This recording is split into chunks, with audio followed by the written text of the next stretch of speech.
안녕하세요. 저 김대영입니다. 저희가 이번 시간은 2014년 2월 달에 봤던 바로 게리지 컴퓨터 일반 기출문제에 대해서 살펴보는 시간으로 하겠습니다. 자, 먼저 과거에 비해서 이번 기출문제가 조금 난이도가 있게 출제가 됐거든요. 그래서 어느 부분에서만 출제가 되었는지 한번 비교를 한번 해보도록 하겠습니다. 자, 저희가 2014년 기출문제는 가장 중요한 것이 과목은 사실 골고루 잘 나왔습니다. 하나 우리가 기억을 해둘 것이 바로 이 정보 포함 부분이 굉장히 출제비율이 높아졌다. 또 한편으로는 컴퓨터 구조가 그동안 7, 8문제가 나왔는데 이번에는 그러죠? 2문제밖에 출제가 안 됐었습니다. 자, 출제 범위는 기억장치 부분과 인터럽터. 사실 인터럽터는 반드시 출제가 된다고 제가 몇 번 강조를 했었는데요. 이번에도 컴퓨터 구조에서 나왔었어요. 그리고 이 컴퓨터 구조는 그동안 했던 논리회로 전혀 나오지 않았고요. 그 다음에 어떤 연산, 그러죠? CPU 부분도 출제가 안 됐었네요. 그러죠? 그렇지만 이것이 뭐 계속 유지된다. 그렇게 말씀드리기는 좀 힘들 것 같습니다. 그다음 네트워크 부분은 뭐 골고루 나왔습니다. 그러죠? 토폴로지, 그 다음 TCP와 UDP, 즉 인터넷 부분이죠. 그 다음 또 IP 주소, 서브네팅과 관련되는 그런 어떠한 부분도 출제가 됐습니다. 자, 운영체제에 해마다 나오는 문제가 있었죠? 바로 LR6 교체 알고리즘이 이번에도 나왔습니다. 그런데 여기서는 이제 페이지 부재 횟수를 갖다가 우리가 구하는 그런 어떤 부분이 아니고요. 스택을 이용해서 어떻게 지금 운용되고 있느냐. 그 부분이 좀 특이하게 출제가 됐었습니다. 그 다음에 그동안 안 나왔던 병행 제어 부분, 세마포어 이 부분이 이번에 출제가 되었었습니다. 그 다음에 의외로 데이터베이스 부분이 이번에 조금 또 특이하게 나왔는데요. 조금 어려운 부분으로 정규형, 그러죠? 정규형 릴레이션. 우리가 물론 이론 시간에 다 배웠었습니다. 근데 그동안에 출제가 안 됐었는데 이번에 출제가 되었다라는 것을 우리가 알 수가 있습니다. 그 다음에 관계 대수, 관계 대수도 출제가 됐고요. 자, SQL문은 출제가 됐는데 저는 아주 뭐 평범하게 출제가 됐었습니다. 그다음 소프트웨어 공학에서도 특이 사항으로는 테스트 방식, 화이트 박스 테스트와 블랙 박스 테스트를 갖다 우리가 배웠었는데 저기 테스트 방식에 대해서도 나올 거고요. 그 다음에 이제 객체 지향 어떠한 분석과 설계, 그 다음에 구조적 분석과 설계를 갖다가 서로 비교해주는 그런 어떠한 부분도 출제가 되었었습니다. 그 다음에 자주 나오는 문제 중에 한 문제죠. 소프트웨어 어떠한 생명 주기를 갖다 나타내는 몇 가지 모델들이 있었는데 그 모델에 대해서 출제가 되었네요. 그 다음 자료 구조 부분입니다. 자료 구조는 최소 비용 신장 트리. 이건 뭐 이론 시간에도 많이 했던 것 같은데 또 하나 특이한 것이 해시 테이블이 나왔습니다. 그래서 충돌이 발생했을 때 어떻게 그 값을 갖다가 다른 위치에 넣어줘야 되느냐. 사실 계속 우리가 게리직에서 봤을 때 해시 함수를 만드는 그 방법이 그 지난번 시험에 출제가 되는데 이번에는 충돌이 일어났을 때 어떻게 해시 값을 처리할 것이냐 하는 그 부분을 다루고 있었습니다. 자료 구조 부분이 또 2문제가 출제가 되었네요. 그 다음 뭐 해마다 나오는 시언어입니다. 시언어가 이제 한 문제가 나오는데 이 시언어 한 문제가 상당히 조금 당락을 결정하는 문제가 될 수도 있었습니다. 저게 바로 뭐냐면은 리커시브, 재기적 호출을 해가지고 자기가 자기 자신의 어떤 함수를 갖다 호출하는 그런 어떤 파트가 출제가 되었었네요. 그 다음 엑셀 문제도 한 문제가 출제가 됐고요. 자, 이건 이제 뭐 자주 나오는 어떤 함수였는데 바로 이제 H-lookup, 뭐 V-lookup, 그 다음 인덱스와 같이 어떤 참조 함수, 계속해서 참조 함수가 몇 번 나왔었는데요. 이번에도 뭐 저기서 나왔었습니다. 그 다음에 처음에 강조를 했었는데 바로 정보 포함 문제. 이건 시대의 흐름은 바로 보안이 이슈가 되고 있습니다. 그러죠? 그래서 네트워크 시스템 운영체제에서 반드시 필요한 거, 그러죠? 또 PK 환경에서 필요한 것이 바로 보안의 문제거든요. 그래서 보안의 어떠한 취약점 공격에 대해서 도수 공격이 한번 출제가 됐었고요. 그다음 취약점 공격도 출제가 됐습니다. 그다음 또 PKI 환경에서의 암호화 방법에 대해서도 출제가 되었네요. 그래서 물론 과거와 또 다시 새로운 어떠한 출제 경향을 보여주고 있다라는 것을 우리가 일단 알고 공부를 해주셔야 되겠습니다. 물론 이것이 또 다음 해에 유지된다. 꼭 그런 법은 없겠지만은 어쨌든 전체적인 흐름 자체는 그대로 어떤 반영하고 있다라는 것을 우리가 알아두시면 되겠습니다. 자, 그래서 2012년 부분과 2014년 부분을 갖다가 한번 과목별로 한번 비교를 한번 해봤습니다. 문항수가 되겠는데요. 그래서 컴퓨터 구조는 과거에는 7문제가 출제가 됐는데 그러죠? 이번에는 2문제밖에 안 됐어요. 네트워크 부분, 네트워크가 강세를 보이고 있다는 것을 우리가 확인할 수가 있습니다. 그러죠? 자, 운영체제는 비슷할 거고요.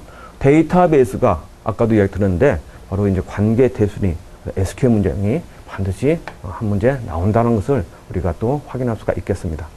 소프트웨어 공학도 이제 객체 지향 쪽으로 출제가 된다는 거, 자료 구조 어떤 비슷한 어떤 문항수로 보여주고 있습니다. C 언어도 마찬가지고요. 그다음 엑셀도 사실 마찬가지입니다. 엑셀 부분에서는 지난번 같은 경우에 이제 PC 운영체제까지 포함되는데 이번에 엑셀 한 문제만 출제되었다. 그렇지만 가장 특이사항은 정보 보안 쪽에 어떤 문제가 굉장히 출제가 많이 되었다라는 거 기억하시고요. 공부하실 때, 그러죠? 우리가 이걸 좀 참조해가지고 빠지지 않게끔 우리가 공부를 할 수 있어야 되겠습니다. 자, 이렇게 해가지고 저희가 2014년 기출문제 간단하게 분석을 해봤고요. 본격적으로 문제를 한번 풀어보도록 하겠습니다. 자, 먼저 1번 문제입니다. 다음 보기는 네트워크 토폴로지에 대한 설명이다. 기억 디귿에 들어갈 내용을 옳게 나열한 것은 그랬습니다. 자, FDDI는 광 케이블로 구성되며 어떠한 토폴로지를 갖다 사용하느냐. 그 다음 허브 장비가 필요한 또 가로 안의 토폴로지는 네트워크 관리가 용이하다. 터미네이트가 필요한 어떤 토폴로지는 전송회선이 단절되면 전체 네트워크가 중단된다. 자, 토폴로지 이야기가 나오네요. 토폴로지는 우리가 무엇이라고 이야기했죠? 어떤 네트워크를 갖다가 실제적으로 구성하는 물리적 구성 형태를 갖다가 이야기를 하고 있습니다. 그러죠? 스타형도 있고, 버스형도 있고, 링형도 있고, 계층형도 있고, 굉장히 많이 있습니다. 각각의 중요한 장단점과 특징을 꼭 기억을 해 두시라고 하는데, 이번에도 출제가 된 것을 확인할 수 있습니다. 자, 일단 FDDI는 광 케이블, 맞죠? 그럼 일단 FDDI가 무엇이냐? 일단은 굉장히 고속 어떠한 랜이다라고 그 개념을 갖다가 기억을 해 두셔야 되겠습니다. 고속 랜이다. 최소 100mbps 이상의 어떤 속도로 데이터를 보낼 수가 있습니다. 그러죠? 일단 이 고속랜에서 FDDI는 어떠한 톱을 쓰느냐? 바로 링형을 이용하고 있습니다. 링형. 그러죠?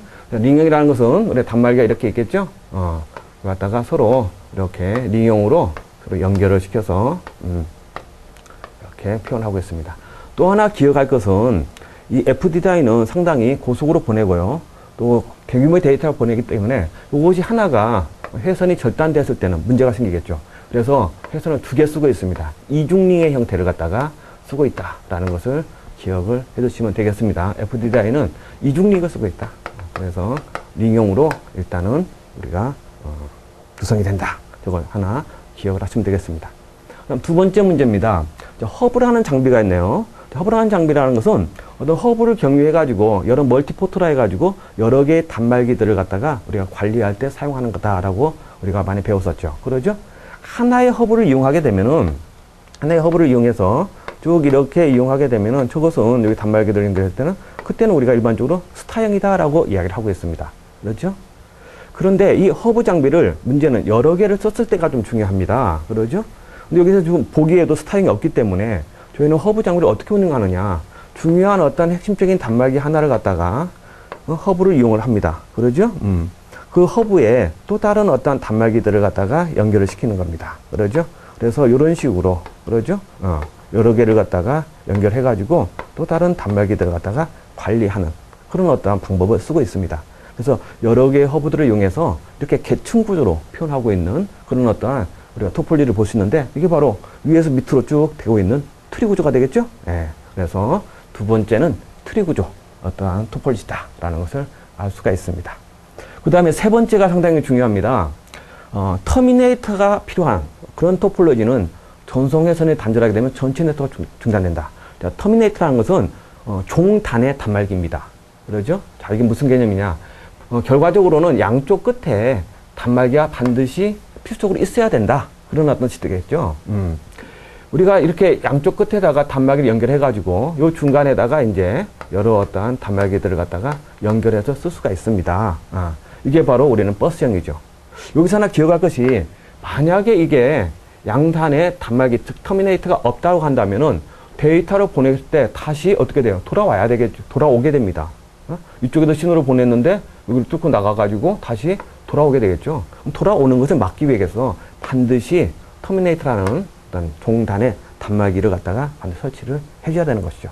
그래서 종단의 이 단말기, 최종 단말기를 갖다 설치해 주는 것은 바로 우리가 버스형이다 라고 이야기를 하고 있습니다. 자, 따라서 1번은 금방 이야기한 대로 링형이 되겠고요.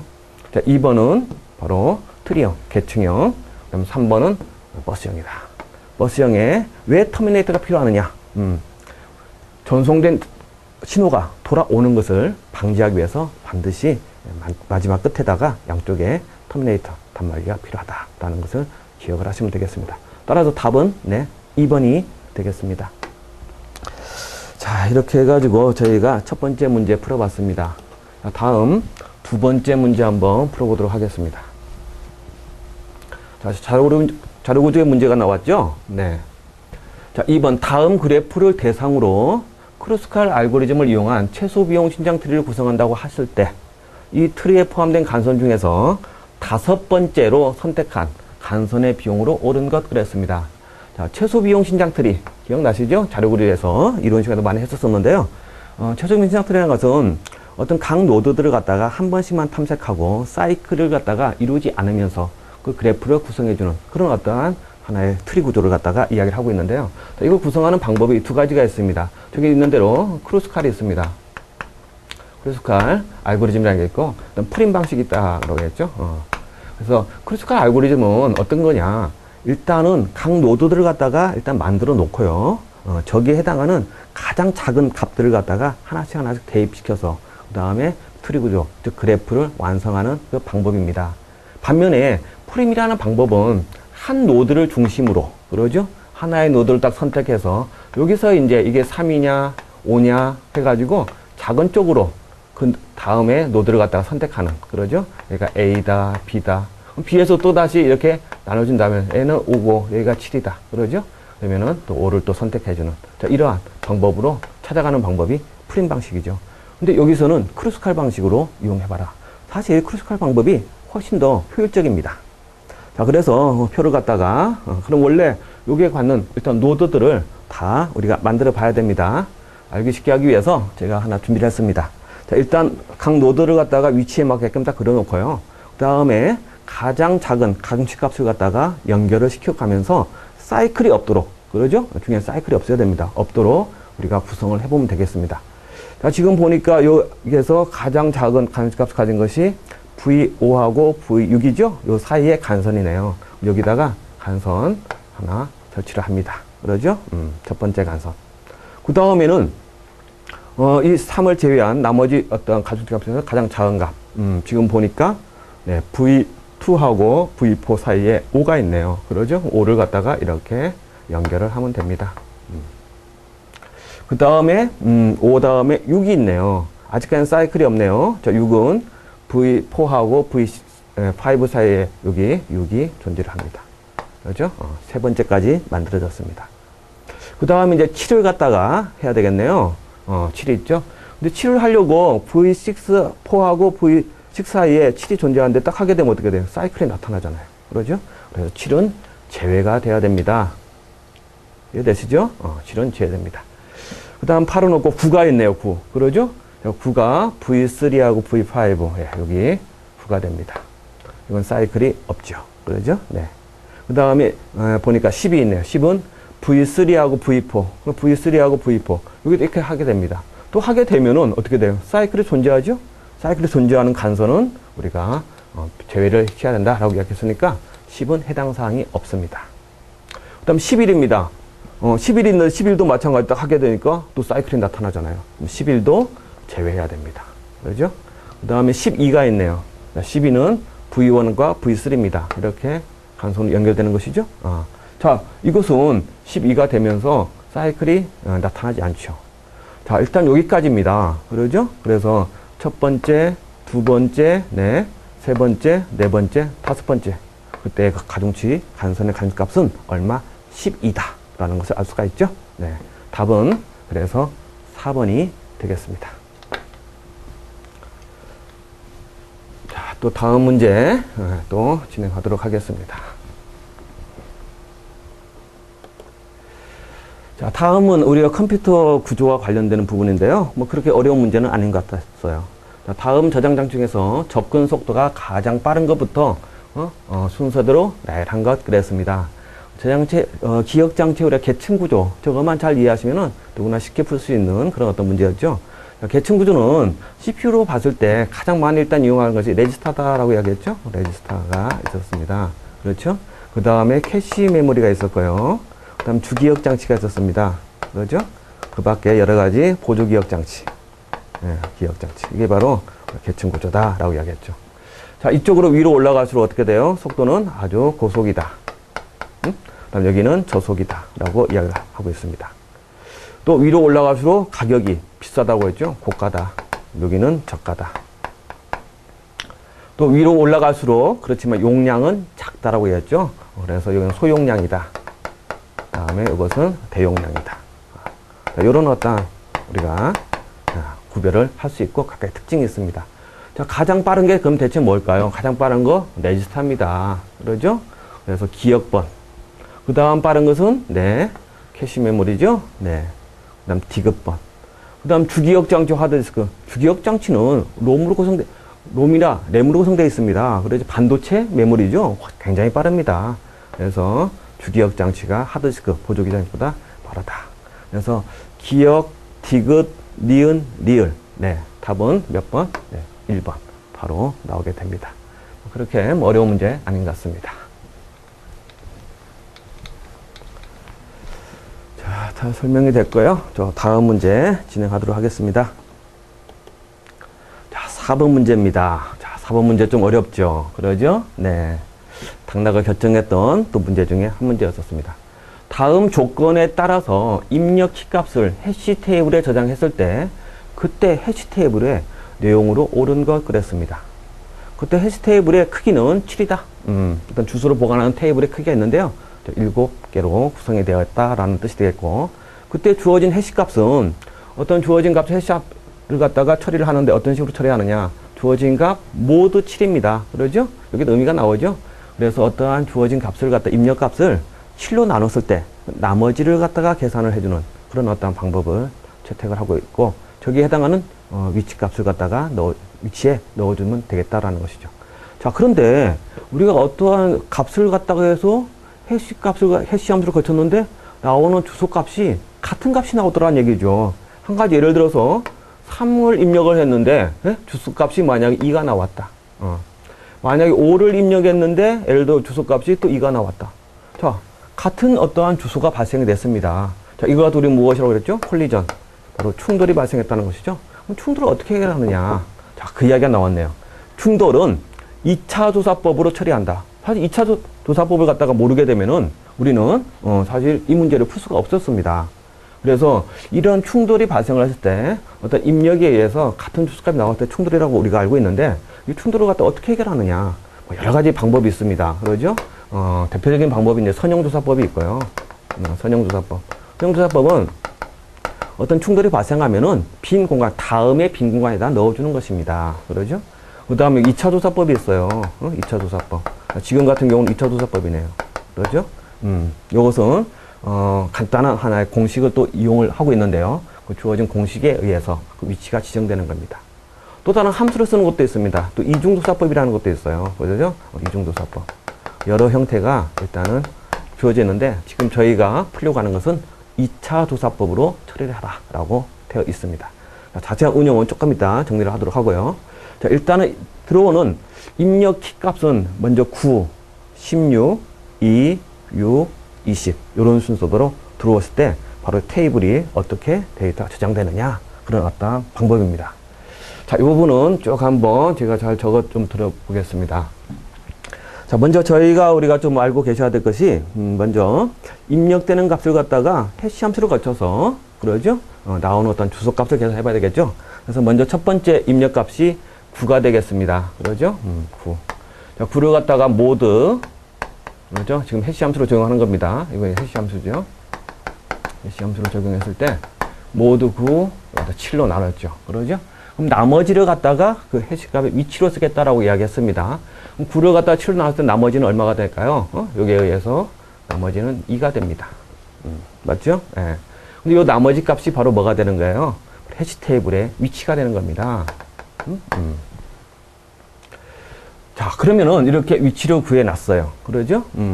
그러면은, 자, 이쪽에 테이블을 좀 넓게 좀 적어 보겠습니다. 자, 테이블이 이렇게 구성이 됩니다. 7개의 크기를 가졌다고 그랬죠? 그러면 하나, 둘, 셋, 넷, 다섯, 여섯, 네, 일곱. 그러죠? 자, 이것이 해시 테이블이다 라고 우리가 알 수가 있습니다. 각각의 위치가 존재합니다. 여기가 바로 이제 저 위치, 바로 주소가 되겠죠? 테이블의 주소입니다. 0번, 1번, 2번, 3번, 4번, 5번, 6번이에요. 그러죠? 네. 자, 처음에는 다 비어 있습니다. 그래서 모두 9를 갖다가 7로 이렇게 나머지가 2니까 그때 그 값은 얼마? 여기 두 번째 위치에 9가 들어간다는 것을 우리가 확인할 수가 있습니다. 이해되시죠? 네. 자, 그 다음에는 16을 갖다가 받아들였습니다. 그거 갖다가 해시 함수 갖다가 7로 다시 나눴습니다. 나누게 되면은 얼마가 됩니까? 7로 나누게 되면 또 나머지가 나오겠죠? 나머지는 2가 됩니다. 그런데 여기서 나오는 어떠한 현재 두 번째 위치에 뭐가 저장되어 있어요? 9가 저장되어 있잖아요. 근데 16을 집어넣으려고 합니다. 뭐가 발생한 거예요? 충돌이 일어났습니다. 그러죠? 바로 충돌. 충돌이, 여기 충돌인데, 충돌이 일단 여기서 한번 1에 발생했다라는 것을 우리가 알 수가 있습니다. 자, 그럼 이렇게 충돌이 일어났을 때, 그러면은 우리는 어떻게 해야 되느냐? 선형조사법은 다음 위치에다가 넣어주는 거예요. 그러죠? 그래서 빈 공간을 찾아가지고 다음 위치에 딱 하나씩 넣어주는 방법이 선형조사법인데, 여기서 충돌을 해결하는 방법을 뭘 쓰라고 했습니까? 2차 조사법을 쓰라고 그랬죠? 네, 2차 조사법. 자, 2차 조사법은 충돌이 일어났을 때 해당하는 위치를 찾는 방법이 하나의 공식화되어 있습니다. 그러죠? 그래서 어떠한 K 값을 갖다가 받아들였을 때 플러스 i의 제곱 위치에다가 충돌을 된 그 값을 갖다가 집어넣어라 라고 하는 그런 어떠한 하나의 공식이 유도가 되고 있습니다. 이때 i라는 것은 바로 i는 바로 충돌수입니다. 충돌 횟수를 갖다가 우리가 이야기를 하고 있다라는 것이죠. 자, 보니까 여기 한 번 충돌이 됐네요. 그러죠? 그렇다면 여기서 새로운 어떤 위치가 되겠죠? 새로운 위치. 새로운 위치는 이 공식을 그대로 적용하면 됩니다. 자, h에 16 더하기 여기가 i가 한 번 발생했으니까 1이 되겠죠? 1의 제곱은 1. 그러죠? 플러스 1입니다. 자, 여기서 16을 집어넣을 때 그 위치는 여기는 아까 2가 일어났는데요. 그 위치는 아까 2가 되겠죠? 저기다 플러스 1을 하래요. 요거보다 하나 더 큰 쪽에다가 집어넣어라. 그러니까 16은 여기에 들어간다라는 것을 우리가 확인할 수가 있습니다. 자, 다음에 이번에는 2입니다. 2를 갖다가 다시 모두 7로 또 나눠봤습니다. 하면은 나머지가 또 2가 되겠죠? 자, 이번에 또 2가 일어났습니다. 바로 뭐가 발생한 거예요? 여기다 집어넣는데 이미 이 위치에는 9가 들어가 있잖아요. 그러죠? 충돌이 또 일어난 거예요. 그러죠? 또 한 번 했더니 충돌이 또 일어납니다. 그럼 결국 요것은 충돌이 몇 번 일어나는 거예요? 2번 발생했다라는 것을 우리가 확인할 수가 있죠. 여기서 한 번, 또 집어넣는데 또 한 번. 그러면 i가 충돌했으니까 2가 되겠죠? 그러면 h의 2 더하기 2의 제곱은 4가 되겠죠? 4입니다. 그래서 요 위치부터, 처음 여기 발생 위치부터 하나, 둘, 셋, 넷만큼 떨어진 6번째, 그러죠? 여기에 값을 갖다가 집어넣어줘야 되는 거예요. 이해되시죠? 그 다음에는 이번에는 6이 들어왔네요. 6 모드 또 7합니다. 그럼 나머지가 얼마가 될까요? 6이 됩니다. 그러죠? 네. 내가 이번에 6을 딱 집어넣는데 이미 6번째 위치에는 뭐가? 2가 들어가 있잖아요. 또 충돌이 난 겁니다. 충돌이 몇 번? 한 번 발생한 것이죠? 충돌이 또 1회 발생했습니다. 자, 발생했으니까 이거 보면 1의 제곱은 1이 되겠죠? 즉 h의 6번째 위치에다가 하나 증가된 자, 요 위치값에다가 하나 증가하면은 더 이상 필요가 없어요. 다시 돌아가면 됩니다. 처음으로. 그럼 여기에 6을 집어넣을 수 있다라는 것을 우리가 확인할 수가 있습니다. 그렇죠? 그 다음 마지막이네요. 그 다음 20이라는 걸 갖다 집어넣습니다. 딱 해시 함수를 거쳐봤어요. 그랬더니 나머지가 얼마 나오느냐. 7이 14하고 나머지가 또 6이 되겠네요. 자, 20을 딱 넣는데 원래 위치는 여기에 들어가야 되는데 이미 들어가 있잖아요. 그러죠? 충돌이 일어났어요. 그러죠? 하나 또 증가해봤습니다. 그래서 다음에는 네 번째 위치가 되겠죠. 자, 요것이 충돌 횟수인데 잘 보셔야 돼요.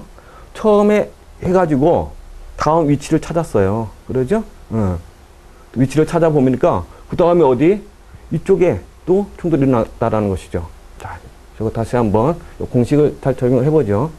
그래서 지금 여기 1회가 발생되고 여기가 이제 2회가 발생이 된 거예요. 자, 2회 발생하면은 2회 제곱해가지고 얼마? 4가 되겠죠. 그럼 요 위치부터 하나, 둘, 셋, 넷 했습니다. 그랬더니 또 16이 또 있어요. 충돌이 또 한 번 일어난 거죠. 예. 얘는 몇 번? 충돌이 이제 두 번이고 세 번 일어난 겁니다. 그럼 세 번 일어날 때는 어떻게 해야 되느냐? 요 값을 넣어주면 되겠죠. 이거 직접 한번 넣어볼까요? 그럼 h에 지금 20은 플러스 i가 3이 되겠죠. 3의 제곱. 그래서 얘는 h의 20 더하기 9가 되네요. 그러죠? 처음 위치부터 몇 번째? 9번째 떨어진 곳에다가 집어넣어라. 그런 뜻이 되는 거예요. 자, 그럼 여기서부터 하나, 둘, 셋, 넷, 다섯, 여섯, 일곱, 여덟, 아홉. 그러죠? 요 위치에 얼마가 20이 들어가더라. 라는 것이죠. 정리되셨습니까? 아주 중요한 어떠한 어려운 충돌, 어떠한 회피하는 그런 어떤 방법까지 저희가 이번에 시험 문제에 출제되었다라는 걸 알아두시고요. 자, 그럼 이것이 올바르게 된 것은, 답은, 2번이 되겠습니다. 조금 어렵죠? 네. 자, 또 지우겠습니다. 여기 왜 3회가 일어나는지 이해를 하셔야 됩니다. 여기서 한 번, 그 다음 여기서 한 번. 그러죠? 그래서, 일어났기 때문에 3회 제곱해가지고 이렇게 발생이 되더라. 자, 5번 문제입니다. 자, 다음 조건에 따라서 페이지 기반 메모리 관리 시스템에서 LRU 교체 알고리즘을 구현하였다. 주어진 참조의 모든 참조가 끝났을 경우 최종 스택의 내용으로 올바른 것 그랬습니다. 자, 우리가 LRU 교체 알고리즘이 몇 번 계속 출제가 되었다는 것을 알 수가 있어요. 그러죠? 자, 어떤 내용이죠? 페이지 교체해야 되는데 가장 오래전에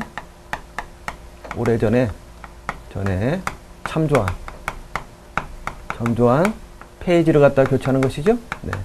페이지를 우리가 교체하는 거라는 것을 우리가 알 수가 있습니다. LR 교체. 그런데 이번 문제의 키워드는 이 교체를 하는데 뭘 이용했다라는 겁니까? 스택을 이용했어요, 스택.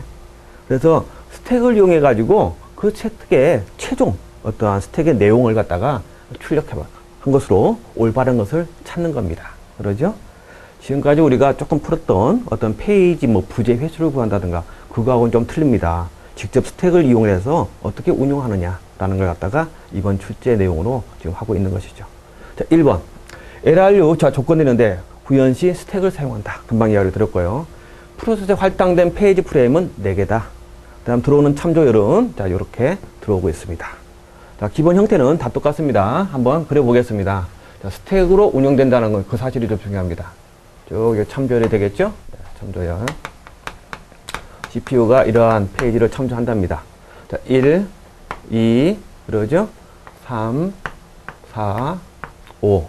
그 다음에 3, 4, 2, 5. 그 다음에 4, 6, 7, 2, 4. 네, 내용이 좀 깁니다. 4, 6, 7, 2, 4. 그렇죠? 그리고 이때 사용하는 프레임 개수는 4개입니다. 그러죠? 4개니까 내가 프레임 수 적어 놓죠. 프레임 수는 4개다. 그래서 4개의 스택을 갖다가 크기가 4인 것을 이용하고 있습니다. 여기까지. 자, 저희가 굳이 페이지 부재, 그동안은 페이지 부재 구하라는 문제가 많았기 때문에 그런데, 자, 이 내용으로는 페이지 부재 횟수로는 일단은 관련성이 없습니다. 그래서 이 안의 내용만 우리가 잘 처리해주면 되겠다라는 것이죠. 자, 그 다음에 여기에 쭉 한번 그려봅니다.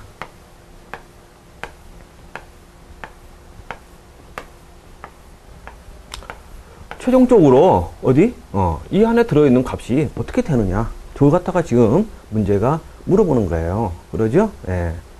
자, 그러면은, 자, 여기서 스택을 이용하는데, 스택의 가장 키워드는 바로 뭐죠? 데이터를 계속 집어넣는데, 삽입 시에, 그러죠? 삽입 시, 바로 뭘 이용한다는 얘기예요? 탑 포인트를 이용한다라는 것을 기억을 해 두셔야 됩니다. 즉, 가장 위에서부터 밑으로 들어간다는 뜻이 되겠죠. 자, 그러면 처음에 이를 갖다가 참조해가지고 집어넣습니다. 즉, 요 부분이 탑이 되는 거예요. 그러죠? 요 부분이 탑이다. 이 부분이 바텀이 되겠죠? 자, 그래서 일단 처음 1을 집어넣습니다. 들어가겠죠? 다음 1을 집어넣습니다. 콱 누르겠죠? 그러면 2하고 1이 됩니다. 맞습니까? 다음에 3 또 탁 집어넣습니다. 페이지에 계속 발생하면서 3, 2, 1이 되겠죠. 그렇죠? 네. 다음 4 집어넣습니다. 4. 탁 집어넣으니까 4, 3, 2, 1이 됩니다. 여기까지 이해되시죠? 자, 이제 프레임은 다 찼습니다. 여기가 이제 5가 됐네요. 현 위치에서 뭔가 하나를 갖다가 교체시켜줘야 돼요. 그러죠? 그러면 4, 3, 2, 1 중에서 가장 멀리 떨어진, 그러죠? 바로 1의 어떠한 그 내용을 갖다가 새로운 걸로 5로 교체해주면 됩니다. 그럼 여기서 5를 갖다가 여기다 1로 교체해야 되느냐? 저건 또 아니죠. 항상 새로 들어오게는 타 위치에 위치한다고 했어요. 얘가 제거가 되면서 5, 4, 3, 2가 되는 겁니다. 그러죠? 네. 다음에 또 3이 있습니다. 이것도 잘 보셔야 됩니다. 현재 여기 3위타에서 5, 4, 3이 그대로 우리가 몇 번 이용을 했었는데 이건 스택을 쓰고 있는 거예요. 그러죠? 그러니까 3이 탑 위치에 들어가야 됩니다. 그러죠? 그러니까 3이 들어오고 그 다음 5, 4, 2가 되는 거예요. 그 다음에 4가 또 있습니다. 그러죠? 4가 탑 위치에 위치를 해야 되겠죠? 이건 뭐 새로운 걸로 변하지는 않습니다. 4, 3, 5, 2가 되더라라는 것이죠. 그 다음 또 2가 있네요. 자, 그대로 2 가장 또 위에서 누릅니다. 그럼 얘가 빠져나가겠죠? 3, 그 다음 5가 됩니다. 다음에 5가 있습니다. 그러죠? 5 들어오고, 그 다음에 누르니까 2, 4, 3이 됩니다. 다음에 또 4가 있네요. 무슨 문제 알겠죠? 4. 그 다음에 5, 2, 3. 이렇게. 5, 네. 2, 4가 되겠죠? 네. 이렇게. 자, 그 다음에 이제 6이에요. 새로운 것이 들어왔습니다. 그러면 4, 5, 2, 4 중에서 4, 5, 2, 4 중에서 가장 오래된 거 바로 무엇이냐? 바로 4가 되겠죠? 4가 또 빠져나가는 겁니다. 그럼 6, 4, 5, 2가 됩니다. 7도 마찬가지네요. 새로운 것이 들어왔네요. 그러면은 주어진 6, 4, 5, 2 중에서 가장 멀리 떨어진 2가 얘가 빠져나가더란 얘기죠. 7, 6, 4, 5가 됩니다. 됐어요? 네. 그 다음 2네요. 2도 새로운 것이 들어왔습니다. 그러죠? 탁 찍어 누릅니다. 가장 오래된 거 보니까 5가 되겠죠? 당연한 겁니다. 그러면은 얼마? 2, 7, 6, 4가 됩니다. 이해되시죠? 그 다음 마지막에 또 4가 있네요. 그러죠? 4 탁 집어넣습니다. 4, 2, 7, 6입니다. 스택이 이렇게 운용되기 때문에 아까 제가 이제 이 위치가 탑이 되고 이 위치가 바텀이에요. 현재 들어가는 4, 2, 7, 6. 4, 2, 7, 6. 네, 답은 몇 번? 네, 4번. 그러죠? 4번에 있다라는 것을 확인할 수 있어요. 풀 수 있겠습니까? 스택을 쓴다. 스택은 항상 들어갈 때 탑 위치에서 눌러서 밑에 것이 빠져나가는 그런 어떤 방식을 쓰고 있다. 답은 4번이 되겠습니다. 조금 저희가 좀 어려운 그런 어떤 부분이었죠? 네. 자, 이렇게 해서 5번 문제까지 잘 마쳤고요. 그 다음에 6번 문제 또 풀어보도록 하겠습니다. 자, 6번은 바로 이제 정보보안의 해킹 공격에 대한 얘기가 나왔었죠. 사실 어떤 면에서는 저희 교재에도 다 있었던 그런 내용들이었었어요. 자, 서비스 거부 공격에 해당하는 것을 보기 위해서 고르시오 그랬습니다. 저 서비스 거부 공격, 우리가 뭐라고 그랬죠? 도스 공격이다라고 이야기했죠? 도스 공격의 종류를 갖다가 지금 물어보고 있네요. 그러죠? 예. 자, 기억번 핑 오브 뎁스, 리언번 심플러딩, 디귿번 세션 하이제킹, 리얼번 ARP 리다이렉트 공격 이렇게 되어 있네요. 자, 도스 공격이라는 것은 대량의 데이터를 희생자 컴퓨터를 타겟으로 정해가지고 쫙 이렇게 보내서 그 시스템을 완전히 무력화시키는, 그렇죠? 가용성을 파괴하는 공격이다라고 이야기했습니다. 자, 이러한 공격의 결국은 종류를 지금 물어보고 있는데요. 사실 굉장히 많은 종류가 있습니다. 근데 대표적인 것들이 있죠. 그 중에 바로 심플러딩 공격이 있습니다. 심플러딩 공격. 심플러딩 공격은 TCP에 우리가 하프 오픈 커넥션을 갖다 이용한다라고 했죠. TCP라는 것은 연결형 서비스입니다. 연결을 하기 위해서 우리 쓰리웨이 핸드쉐이킹을 갖다가 이용을 하고 있는데 그것의 취약점을 갖다가 노려가지고 공격하는 그런 어떠한 방법이에요. 좀 자세한 걸 갖다가 다 설명하기에는 좀 시간이 걸리기 때문에 몇 가지 키워드만 좀 적어보도록 하겠습니다. 심플한 경우에는 신장 신호를 계속 보내가지고 쓰리웨이 핸드쉐이킹이죠. 쓰리웨이 핸드쉐이킹의 취약점을 갖다가 이용한 그런 어떠한 도스 공격이다 라고 보시면 되겠습니다. 두 번째, 바로 핑 오브 뎁스라는 게 있어요. 핑 오브 뎁스. 죽음의 핑이다. 그런 뜻이 되겠죠? 자, 이건 바로 뭐냐면은 우리가 데이터 송신측과 수신측에 올바르게 이제 데이터가 연결됐느냐, 핑 명령을 씁니다. 그러죠? 지속적인 핑명을 보내게 됩니다. 그래서 여기서 A에서 B로 일단 핑 명령을 갖다가 이렇게 주소를 통해서 딱 보내게 되면은 여기서 어떤 패킷이 날아갑니다. 그러죠? 패킷이 날아갑니다. 근데 문제는 이 패킷의 크기보다 아주 큰 패킷을 만들어서 보내는 거예요.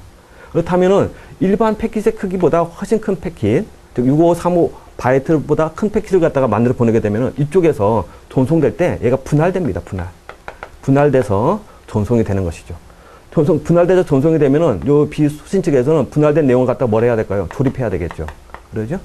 조립할만 하면은 다시 핑 명령 또 보냅니다. 계속 얘는 조립만 하고 있겠죠? 또 핑 명령 또 보냅니다. 그러죠? 그래서 일단 정상 패킷보다 큰, 그러죠? 핑 명령 시 정상 패킷보다 큰 패킷을 갖다가 전송시키는 공격입니다. 전송시키게 되면은 바로 수신 측에서는 지속적으로 이거 조립하다가 어떠한 시스템에 과부하 걸리는, 그래서 시스템을 갖다 무력화시키는 그런 공격이다 라고 보시면 되겠어요. 그 다음에 또 한 가지 소개한다면은 랜드 어택이라는 것도 있습니다. 랜드 어택. 자, 랜드 어택이라는 것은 송신 측하고 수신 측하고 주소를 같이 만들어주는 거예요. 그러죠? 여기 보면 여기가 만약에 A가 있고 B가 있고, 자, 우리가 연결을 하려면은 알다시피 쓰리웨이 핸드쉐이킹 작업을 하게 되죠. 그러죠? 이것이 원래 정상적으로 우리가 연결형이 이루어지고 있습니다. 그런데 여기서 이렇게 보낼 때, 신명령을 보낼 때 우리가 하나의 패킷이니까 패킷의 크기는 이런 형태로 구성되어 있죠. 여기가 데이터가 신이 갈 거고, 그렇죠? 여기가 이제 헤더 부분이 있습니다. 헤더에 여기 송신측 주소가 수신측 주소가 나오는데, 수신측 주소 여기는 원래 송신측, 여기는 수신측 해가지고 현재는 A에서 B로 보내는 것이 마땅하겠죠. 그러죠? 그런데 해커가 이 송신측의 주소를 갖다가 수신측하고 같이 놓는 겁니다. 그러죠? 그러면 신명령이 날아가면은 여기서 응답을 해야 되는데 수신측이 바로 뭐예요? 결국 송신측이 돼버리는 것이죠. 자기 자신한테 계속 보내게 됨으로써 무한 루프를 갖다가 이렇게 돌리게 되는 그런 어떤 도스 공격입니다. 그러죠? 저게 바로 랜드 어택이다. 송수신지에 주소를 갖다가 동일하게 놈으로써 공격하는 공격. 저게 바로 랜드 어택으로 보시면 되겠습니다. 그 다음에 하나만 더 하면은 또 티어드롭이라는 것도 있습니다. 티어드롭 공격. 눈물이 떨어진다는 뜻이 되겠죠? 얘도 2번과 비슷합니다. 그러죠? 데이터를 갖다가 계속 보내면서 어떤 조립 시에, 그러죠? 데이터 수신 측에서 조립 시, 그러죠?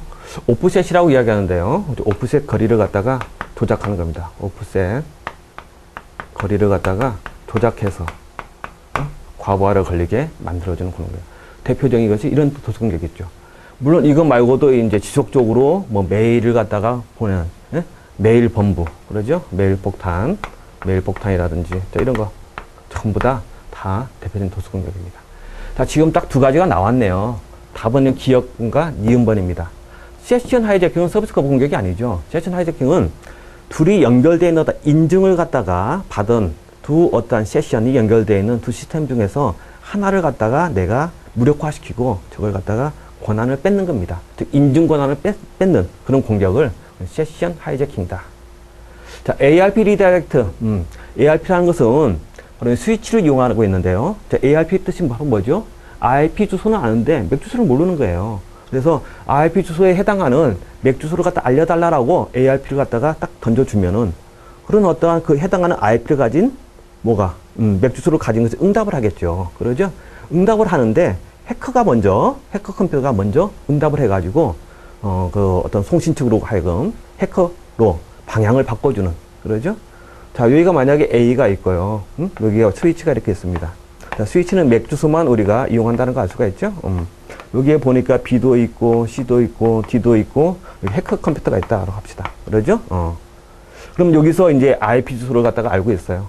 해당하는 IP 주소에 해당하는 맥 주소를 갖다가 응답해달라. 저것이 ARP잖아요. 그럼 여기서 누군가 응답해야 됩니다. 근데 보니까 이쪽에 IP 주소로 일치되는 것이 있었어요. 그럼 얘가 이렇게 응답을 하면은 통수신이 이루어지는데 얘가 응답하기 전에, 그러죠? B가 응답하기 전에 해커 컴퓨터가 먼저 응답하는 거죠. 아, 여기 해당하는 IP 주소에 해당하는 맥 주소는 내 거야.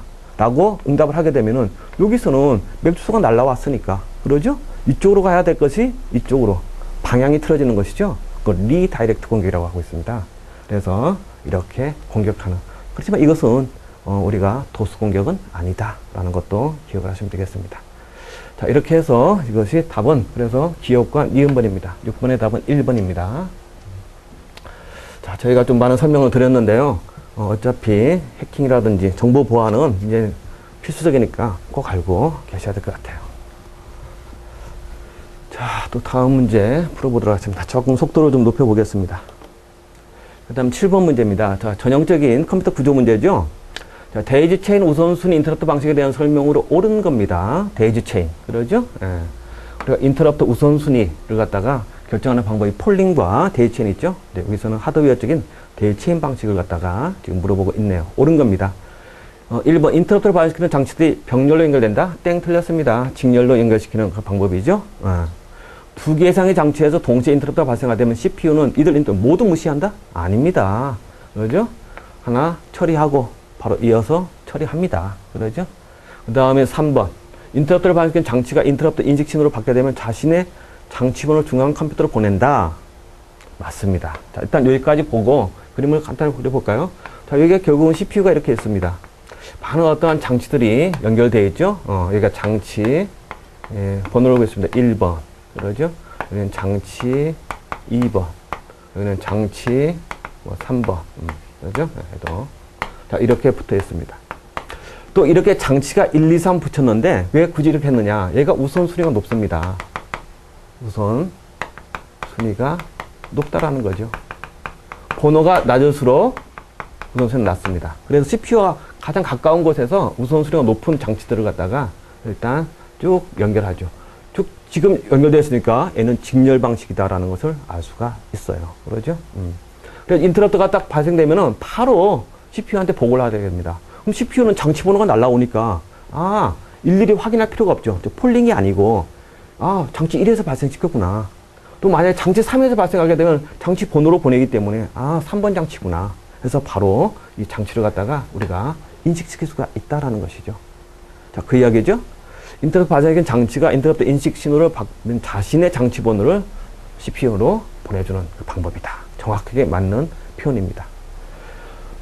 중앙체 장치에서 전송된 인터럽트 인식 신호는 우선순위가 낮은 장치부터 아닙니다. 높은 장치부터 일단 확인하게 된다라는 거죠. 그래서 이것도 틀렸네요. 7번의 답은 3번 되겠습니다.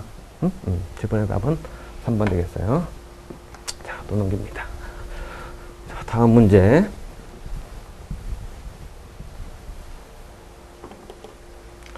자, 8번 문제입니다. TCP/IP 프로토콜, 인터넷 프로토콜 중에서 전송 계층인 TCP에 대한 설명으로 옳은 것을 보기에서 고르시오.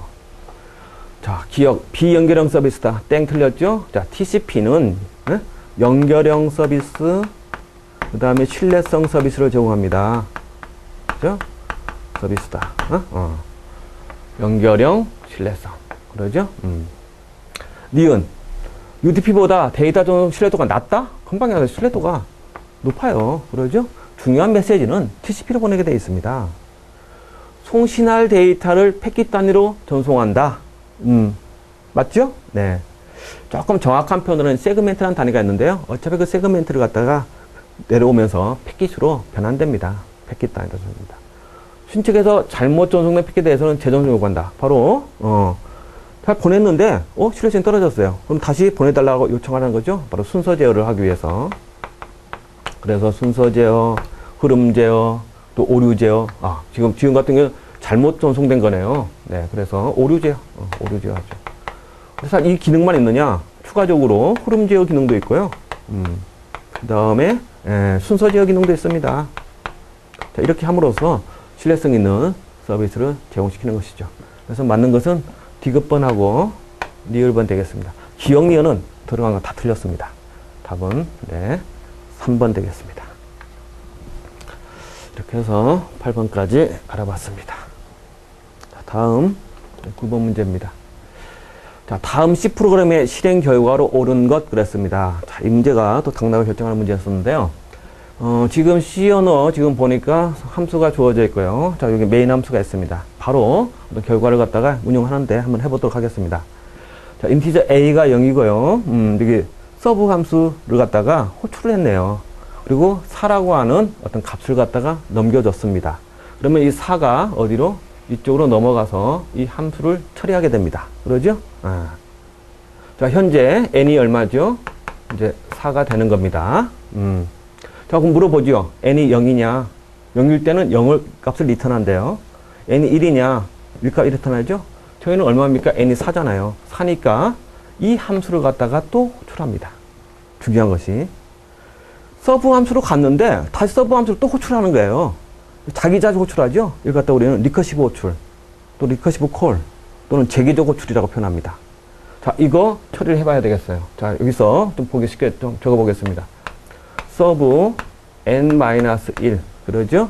더하기 서브 n-2라는 걸 갖다가 우리가 호출해서 나중에 그 결과를 갖다가 리턴 시켜줘야 됩니다. 그러죠?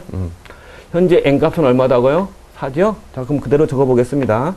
그럼 서브에 3 더하기 서브에 2가 되겠죠? 자, 3을 가지고 다시 넘어갑니다. 자, 여기서 일단 이걸 끝내야 되니까 다시 넘어가게 되죠? n이 0이냐? 아니죠? 1이냐? 아니죠? 다시 또 내려옵니다. 이 부분을 지금 처리하는 겁니다. 처리하게 되면은 여기서 n-1이 돼요. 그럼 서브에 2가 되겠죠? 그 다음 더하기 서브에 얼마? 자, 여기서 3에서 2 빼니까 1이 되겠네요. 아직 끝난 게 아니죠. 다시 서브 함수를 또 호출합니다. 이 부분을. 자, 호출하죠? 그럼 다시 또 넘어갑니다. 자, 0이냐? 아니죠? 1이냐? 아니죠? 다시 또 내려옵니다. 그러면 서브 얼마?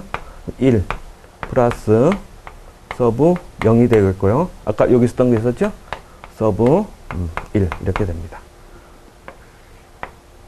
자, 이제는 1값이 있으니까 리턴 하게 되면 이 값은 얼마? 1이 나오죠. 그럼 서브 0 합니다. 그러죠? 0은 리턴 0이 되는 것이죠? 그럼 얘가 0이 되죠. 또 서브 1 되네요. 이 값은 얼마? 1이 되네요. 다 더하면 얼마? 2가 됩니다. 지금 이 부분을 처리했던 거죠. 그 다음에 요거 처리합니다. 다시 또 갑니다. 계속 자기 자신 호출하는 것이죠?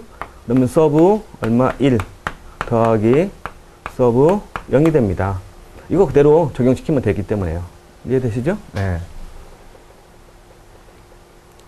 자, 그러면은 요 값은 얼마가 돼요? 1이 되는 거고, 이 값은 얼마가 됩니까? 0이 되는 거죠.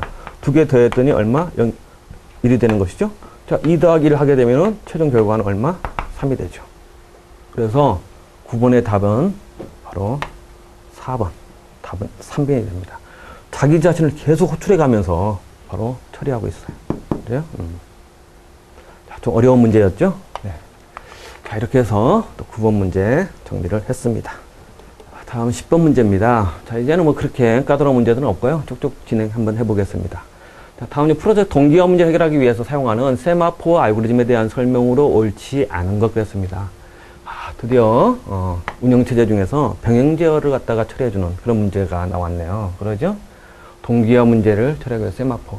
자, 세마포의 이제 핵심적인 용어들을 기억을 해주셔야 되겠죠? 세마포는 바로 정수형 변수를 이야기를 한다.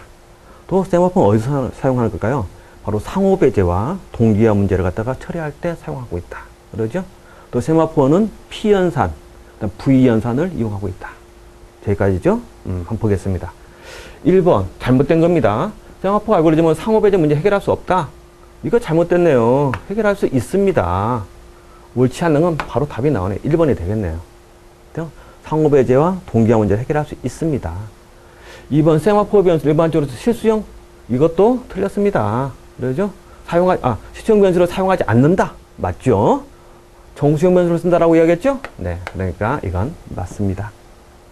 세마포 알고리즘은 P연산 또는 웨이트, V연산 또는 시그널 연산을 사용한다. 네. 이거 맞는 이야기죠? 네. P연산과 V연산의 구현에 따라서 바쁜대기를 해결할 수 있다. 네. 이것도 맞습니다. 자, 바쁜대기가 무슨 뜻이냐면은, 여기 보니까 이제 임계구역이 이렇게 했어요. 자원이 있죠? 임계 프리티컬 세션, 임계구역이 있어요. 자, 여기 들어오기 위해서 이 앞에서 우리가 P연산을 갖다가 실행하고, 여기 뒤에서 우리가 V연산을 실행한다라는 것을 알 수가 있죠. 여기 프로세스 1, 프로세스 2, 프로세스 3, 뭐 많은 것들이 있습니다. 그럼 얘가 일단 P연산을 수행해가지고 임계구역을 갖다가 진입을 했어요. 그때 애들을 어떻게 해야 되느냐? 그냥 놔두게 되면 어떨까요? 여기서 처리하고 있는데 불구하고 애들도 계속 접근하게 됩니다. 그러죠? 접근하게 되면은 그만큼 접근하니까 뭔가 처리를 해줘야 되겠죠, CPU는. 문제가 되는 것이죠. 과부하 걸립니다. P1이 하나가 접근했을 때 나머지들은 뭐 해야 돼요? 접근을 해서는 안 되는데 계속 접근하려고 노력하고 있어요. 굉장히 바쁘게 움직이는 것이죠. 그래서 busy waiting, 바쁜 대기다라고 하고 있습니다. 그래서 우리가 이걸 처리하기 위해서 여러 개가 이렇게 있을 때는 P가 하나가 들어왔을 때 처리하고 있을 때 얘들을 갖다가 딱 블록시켜야 됩니다. 휴에다가. 그러죠? 블록시켜가지고 접근하지 마라. 기다리고 있어라. 그 다음에 내가 처리하고 빠져나가게 되면은 이 중에서 하나 뽑아내가지고 네가 들어와라. 또 나머지 들어오면은 다 큐에다가 넣어놓고 기다려라 라는 것이죠. 바로 P와 V를 잘 운영함으로써 바쁜 대기 문제를 해결할 수가 있습니다. 그때 약간의 운영법은 좀 차이가 좀 있습니다. 일단은 해결 가능합니다. 그래서 옳지 않는 것은 답은 1번 되겠습니다. 다음 11번 문제 보겠습니다. 자, 시스템의 보안 취약점을 활용한 공격에 대한 설명으로 옳지 않은 것 그랬습니다. 또 보안 공격이 나왔네요. 자, 1번 스니핑 공격은 네트워크상에서 자신이 아닌 다른 상대방의 패킷 엿보는 것이다. 맞습니다. 스니핑 공격은 몰래 패킷 엿보기 공격이죠. 그러니까 일단 1번은 맞고요. 익스플로이트 공격. 익스플로이트 공격을 우리말로 번역하면 취약점 공격이에요. 자, 일단 있는 그대로 보겠습니다. 익스플로이트 공격은 공격자가 패킷을 전송할 때 출발지와 목적지의 IP초를 갖게 해서 공격 대상 시스템에 전송하는 공격이다? 이거 우리가 앞에서 배웠던 것이죠. 이게 무슨 공격이에요? 랜드 어택이었습니다. 랜드 어택. 도스 공격 중에서 랜드 어택이었죠. 송신지와 수신지의 주소를 똑같게 해가지고 시스템을 무한 루프 돌게끔 만들어주는 랜드 어택이에요. 익스플로이트 공격은 이것은 취약점 공격입니다. 취약점 공격이다. 취약점이라는 건 시스템에 어떤 취약점을 갖다가 노려서 일단은 해킹한다든가 바이오스를 악성 코드를 갖다가 침투하는 그런 공격이 되겠죠. 옳지 않는 건 바로 2번이 되겠네요. 자, 한 번 더 보겠습니다. SQL 인젝션 공격. 이것도 기억을 해 두셔야 돼요. SQL 문장을 갖다가 변형시키고 조작하는 공격이다. 맞습니다. 크로스 사이트 스크립팅. 그러죠? 공격자에서 작성된 악성 스크립트를 갖다가 우리가 실행되게끔 해주는 그런 공격입니다. 저것도 맞는 거고요. 2번은 분명하게 틀렸습니다. 답은 2번 되겠습니다. 자, 그 다음에 12번 문제입니다. 소프트웨어 오류를 찾는 블랙박스 시험의 종류로 옳지 않는 거. 자, 우리가 테스트, 소프트웨어를 개발할 때 테스트 즉 시험이 되겠죠.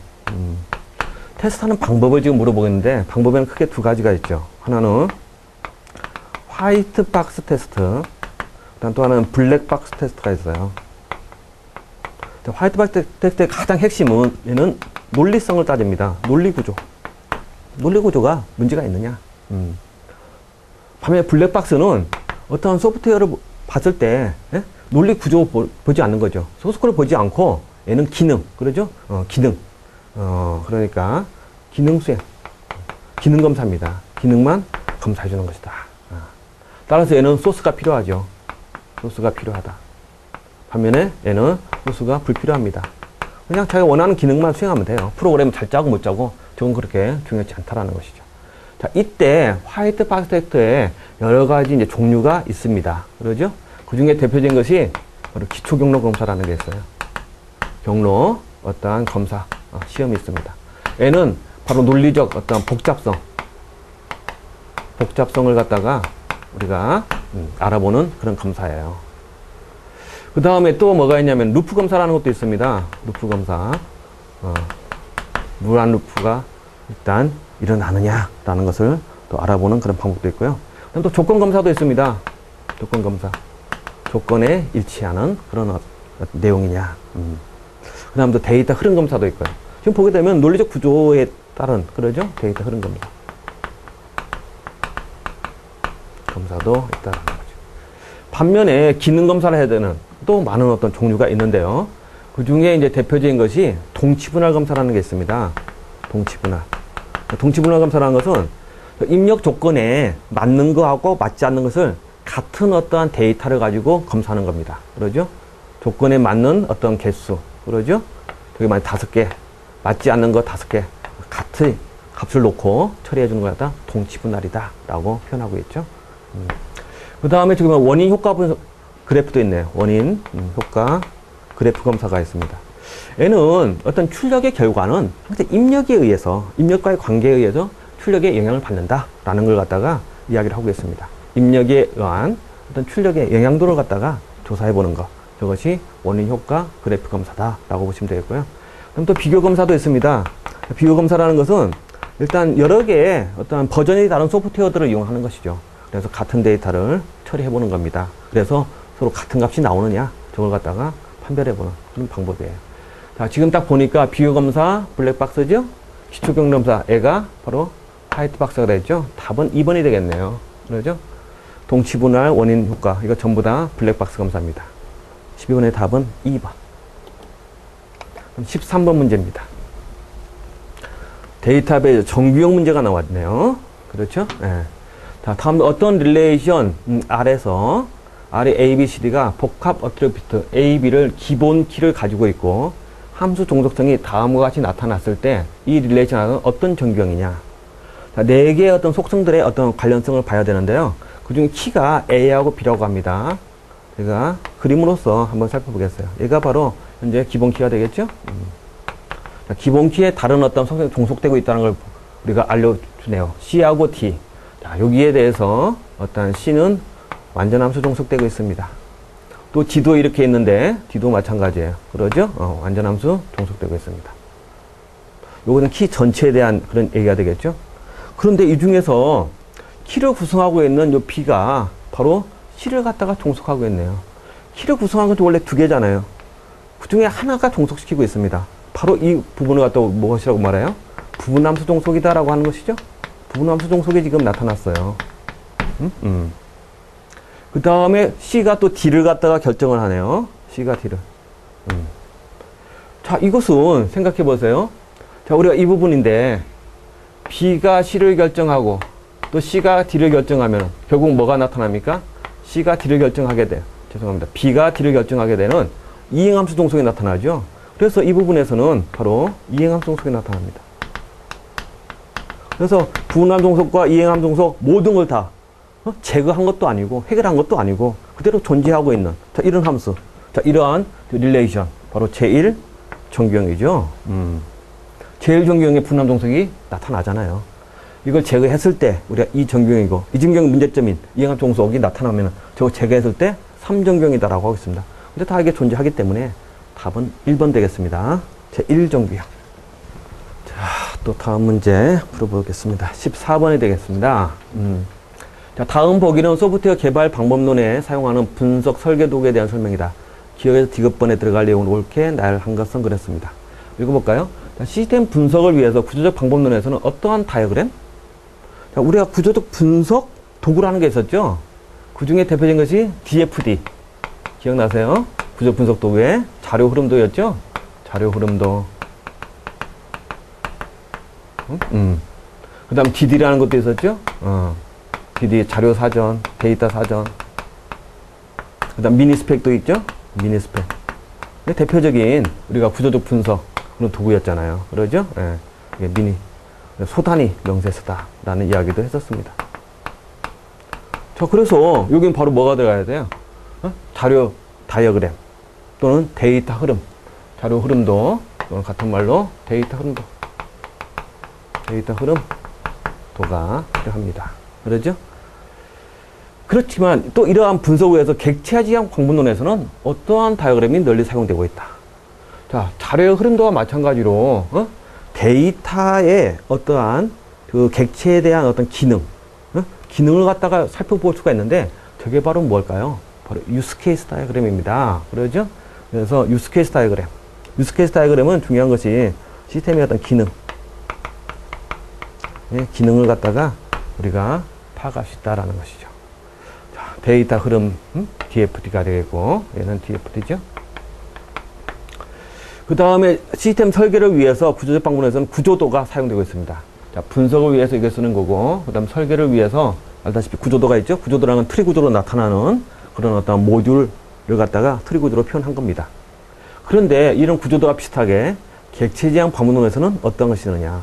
자, 구조도라는 것이 바로 각 A의 모듈과 그 밑에 있는 B 모듈의 어떤 관련성을 갖다가 나타내고 있습니다. 그러죠? 각각의. 이걸 갖다가 객체지향에서는 뭘 이용하고 있냐. 바로 시퀀스라는 것을 이용하고 있습니다. 그죠? 그래서 A 객체와 B 객체에 어떠한 관련성이 있느냐. 그러죠? 이거 갖다가 나타내고 있습니다. 여기서도 같은 개념으로 이해를 해주시면 되겠어요. 답은 데이터 흐름, 유스 케이스, 그 다음에 시퀀스. 답은 4번이 되겠습니다. 15번. RIP 버전 4에서 서브넷 마스크가 25.25.25.0인 경우, 그러죠? 딱 보니까 기본 무슨 클래스예요? C 클래스죠. C 클래스의 기본 서브넷 마스크라는 걸 알 수가 있네요. 경우 하나의 네트워크에는 최대 254대의 호스트를 연결할 수 있는 클래스로 옳은 것 그랬습니다. 자, 일단 저기 서브넷 마스크가 이렇게 주어졌는데요. 얘가 255.25.25. 그 다음에 0입니다. 그러죠? 자, 이러한 어떠한 갖고 있는 것이 우리는 무슨 클래스? C 클래스라는 걸 알 수가 있죠. C 클래스. 여기는 바로 뭐가 주어졌어요? 우리가 네트워크 주소라고 그러죠? 네트워크 ID. 이 부분이 호스트 ID. 그죠? 그래서 이걸 갖다가 우리가, 서브넷 마이크 갖는, 주소 형식을 먼저 보게 되면요.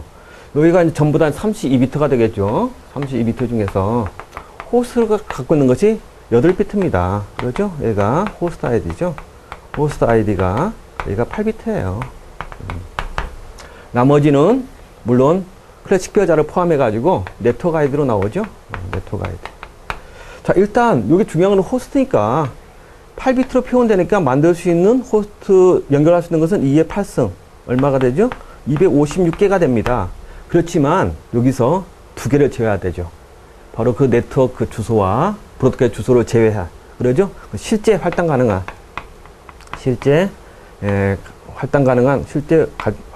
호스트는 제외를 해줘야 됩니다. 그 256 빼기 2 해가지고 얼마? 254가 나오는 거예요. 결국은 C 클래스를 이야기하고 있습니다. 답은 네, 3번 되겠습니다. 자, 이렇게 해가지고 15번 또 끝냈습니다.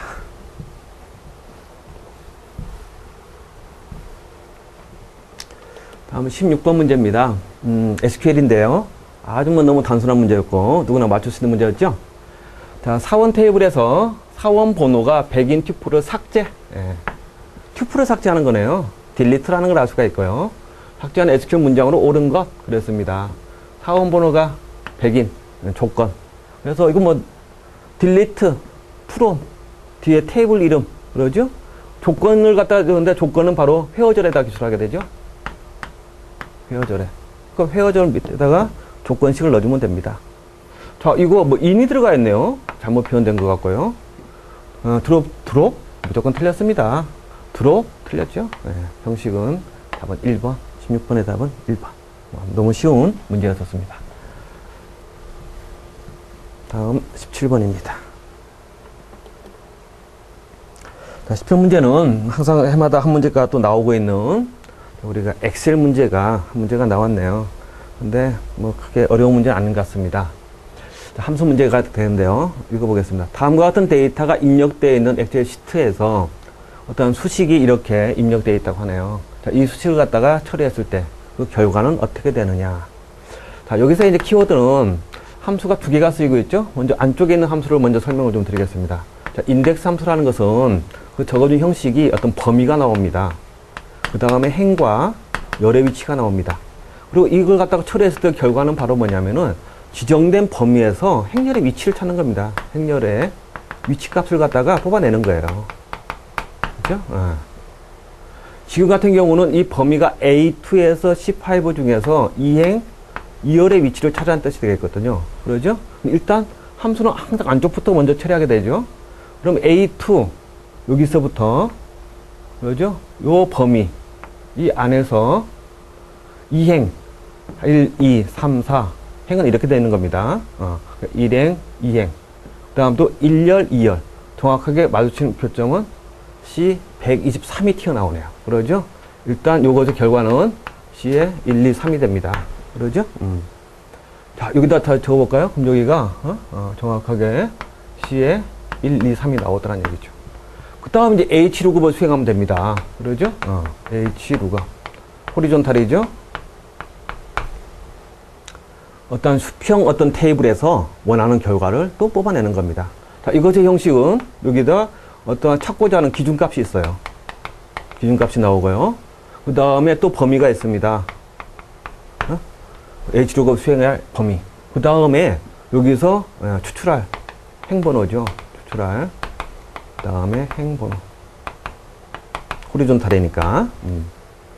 자, 여기 기준값이 바로 얼마가 돼요? 여기서 뽑아낸 이 값이 쓰이는 것이죠? 얘가 C1, 2, 3을 가지고 어느 범위에서, 자, 범위가 있네요. 이번 범위는 B7에서 2구까지네요. B7이 여기고, 이 구가 이렇게 되겠죠? 요 범위에서. 맞죠? 그러니까 범위에서 C123, 그러죠? 여기 있네요. 이 값을 가진 행번호. 행번호는 얼마? 2행. 그러죠? 여기가 1행, 2행, 3행입니다. 그러니까 여기 1행, 2행, 3행에서 이 값을 가지고 있는 2행 값을 뽑아라. 뭐가 나와요? 알고리즘. 결과가 목표 나오더라는 얘기죠. 그 인덱스 함수로 처리해서 기준값 찾아내고, 그 다음 기준값을 가지고 지정한 범위에서 찾고자 하는 행번호를 찾아주면 정확하게 알고리즘이라는 글자가 뽑혀 나옵니다. 답은 4번 되겠습니다.